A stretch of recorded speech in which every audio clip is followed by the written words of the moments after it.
Assalamualaikum warahmatullahi wabarakatuh. Perkenalkan, saya Dr. Cindy dari Puskesmas Beru-Beru akan membawakan isu kontemporer yang menurut saya merupakan suatu yang sedang hangat atau sedang eksis keberadaannya di tempat saya bekerja.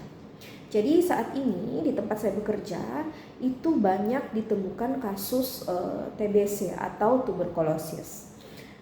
Seperti yang kita ketahui bahwa TBC ini merupakan suatu penyakit menular yang dapat ditularkan melalui droplet atau percikan air liur saat kita berbicara, bersin, atau batuk.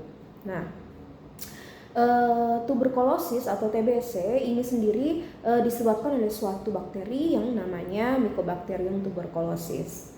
Nah, seperti yang saya perhatikan di puskesmas tempat saya bekerja, kurangnya kesadaran masyarakat tentang penularan TBC ini membuat penemuan-penemuan kasus TBC semakin meningkat di puskesmas tempat saya bekerja dari hari ke hari.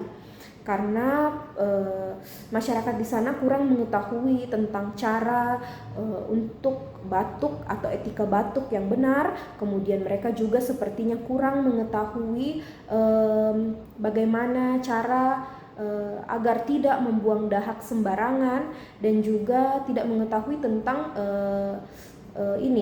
persyaratan rumah sehat. Setidaknya sirkulasi udara yang ada itu bisa bebas keluar masuk. Kemudian yang kedua, kepatuhan minum obat juga pada beberapa pasien itu tidak atau kurang diperhatikan, sehingga menyebabkan banyaknya kasus-kasus resistensi. Dan juga saat ini menurut saya perlu dilakukan screening atau pemeriksaan pada pasien-pasien yang memiliki kontak erat, karena beberapa pasien sendiri kurang mengetahui atau kurang diedukasi tentang cara penularan TBC itu sendiri, sehingga kadang hanya satu orang yang terkena di dalam rumah, beberapa bulan kemudian ternyata hampir seluruh keluarganya terkena atau terserang TBC karena kurangnya pengetahuan. Jadi diharapkan melalui isu-isu seperti ini kita lebih bisa memiliki tindakan atau aksi nyata untuk bisa mengurangi angka dari TBC itu sendiri. Sekian dan terima kasih. Pelayanan keparasian merupakan pelayanan langsung dan bertanggung jawab kepada pasien yang berkaitan dengan sediaan farmasi atau dalam hal ini adalah sediaan obat. Pelayanan kefarmasian telah dibuat standarisasi agar dapat melindungi masyarakat atau pasien dari penggunaan obat yang tidak opsional. Pelayanan kefarmasian sangat erat kaitannya dengan pemberian informasi beyond use date atau pemberian informasi mengenai batas waktu penggunaan produk obat setelah diracik atau setelah dibuka dari kemasan primernya. Akan tetapi masyarakat saat ini masih bingung atau belum memahami perbedaan antara beyond use date dan expired date.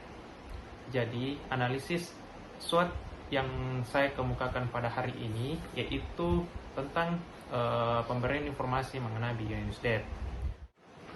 Analisis SWOT dari isu beyond use date yang pertama adalah strength atau kekuatan, di mana pemahaman terkait masa waktu penggunaan obat setelah kemasan primernya dibuka. Yang kedua, weakness atau kelemahan. Masyarakat belum memahami arti dari beyond use date tersebut. Yang ketiga, opportunity atau kesempatan, di mana pemberian informasi mengenai beyond use date dapat dilakukan pada saat pemberian. Penyakit diabetes mellitus atau lebih dikenal oleh masyarakat adalah penyakit gula merupakan salah satu penyakit tidak menular tertinggi di puskesmas. Nah, penyakit ini sendiri merupakan penyakit degeneratif, artinya di mana semua orang nanti akan mengalaminya dengan bertambahnya umur, di mana fungsi organ mulai menurun sehingga hormon insulin yang dihasilkan oleh pankreas akan menurun. Nah, penyakit tidak menular diabetes mellitus ini perlu analisis SWOT untuk mengurangi serta mencegah komplikasi yang terjadi. Nah, adapun analisis SWOT yang bisa kita lakukan, yang pertama itu ada strength atau kekuatan. Nah, kita bisa mengedukasi terhadap masyarakat-masyarakat jenis-jenis karbohidrat yang dimana bisa cepat menaikkan gula darah. Kemudian yang kedua itu kita bisa menanyakan kepada keluarga untuk lebih banyak mengkonsumsi protein dibandingkan dengan karbohidrat. Kemudian kita bisa mengajarkan olahraga 3-5 kali dalam seminggu dengan range waktu 30-60 menit. Kemudian weakness atau kelemahan.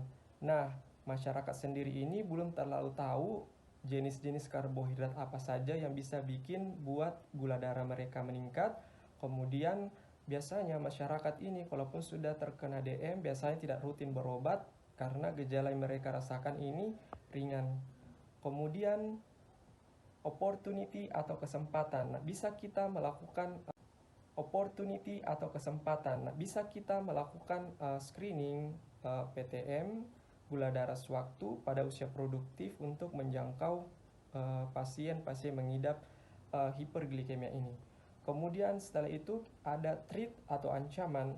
Nah, penyakit gula sendiri ini sebenarnya murah untuk biayanya, tapi akan menjadi mahal dan menjadi beban bagi pemerintah jika sudah sampai komplikasinya. Iya, terima kasih. Tingginya kasus hipertensi di puskesmas. Kita ketahui bahwa hipertensi masih menjadi masalah kesehatan di seluruh dunia. Hipertensi bisa menyebabkan komplikasi terhadap penyakit jantung, penyakit stroke, penyakit ginjal, dan lainnya. Sebagai petugas puskesmas, kita bisa melakukan analisis mengapa terjadi tingginya kasus hipertensi di puskesmas. Dengan menggunakan analisis SWOT, yaitu strength atau kekuatan. Sebagai petugas medis, kita bisa melakukan penyuluhan tentang hipertensi dan penerapan pola hidup sehat. Kemudian weakness atau kelemahan. Kurangnya kesadaran masyarakat untuk menerapkan pola hidup sehat. Kemudian opportunities atau kesempatan. Sebagai petugas, kita bisa melakukan kegiatan dengan melakukan screening penyakit tidak menular di masyarakat. Dan threat atau ancaman. Bila banyak masyarakat yang mengalami hipertensi, maka produktivitas masyarakat akan menurun dan anggaran kesehatan akan meningkat. Asam urat adalah hasil akhir dari katabolisme pemecahan suatu zat bernama purin. Hiperurisemia adalah keadaan di mana terjadi peningkatan kadar asam urat darah di atas normal. Hiperurisemia bisa terjadi karena peningkatan metabolisme asam urat. Hiperurisemia yang berkepanjangan dapat menyebabkan gout, namun tidak semua hiperurisemia akan menimbulkan kelainan patologi berupa gout. Gout merupakan salah satu jenis rematik yang paling sering dijumpai dalam masyarakat. Penyakit ini disebabkan oleh tingginya kadar asam urat dalam darah.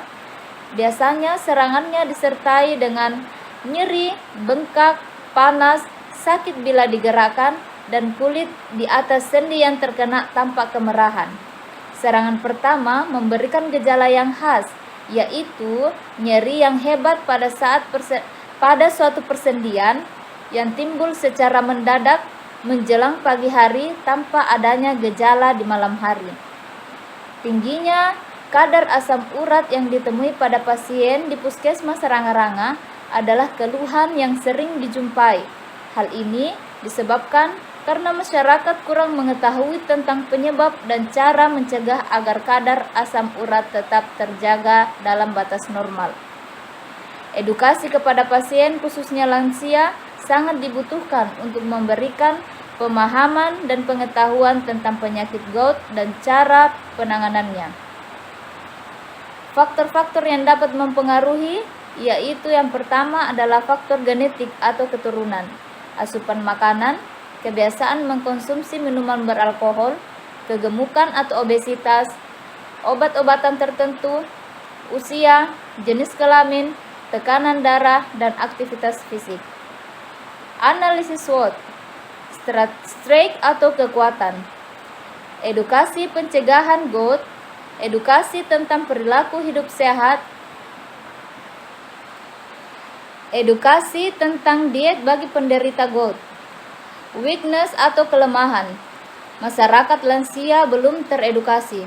Kurangnya pengetahuan selama ini tentang apa itu penyakit gout. Opportunities atau kesempatan. Melakukan pelayanan kesehatan kepada masyarakat untuk mengecek kadar asam urat dalam darah, baik dilakukan di dalam pelayanan kesehatan di puskesmas maupun di lapangan. Threat atau ancaman. Kurangnya daya paham masyarakat atau lansia tentang penyakit gout. Komplikasi